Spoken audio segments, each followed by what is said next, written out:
In this guide, I'm going to show you how you can use a share code for a garage layout here in Forza Horizon 6. Before we do get into this guide, make sure to like the video and subscribe to the channel with all notifications on. It really does help the channel and it lets us know that you want more content like this. We'd greatly appreciate it. And if at any point throughout this guide you did have any questions, just ask them down in the comment section below and we can help you out further. I'm going to be doing my best to reply to every single comment down there.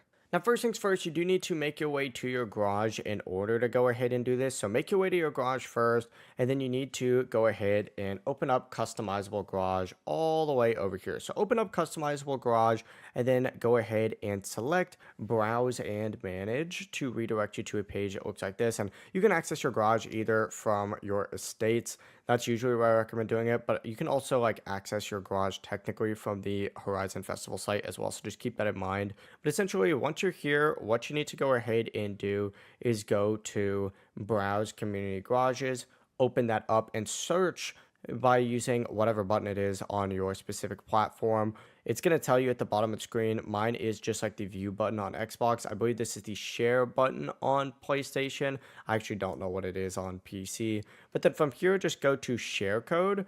Open up share code just like so, and then type in the share code right here. If the code is correct, the specific garage layout will appear in this section, but that is the full process. It really is as simple as that. If you guys had any questions, ask them down in the comment section below and we can help you out further. I'm going to be doing my best to reply to every single comment down there. Before you do leave this guide, make sure to like the video and subscribe to the channel with all notifications on. It really does help us out and lets us know that you want more content. Have a great rest of your day though. Peace.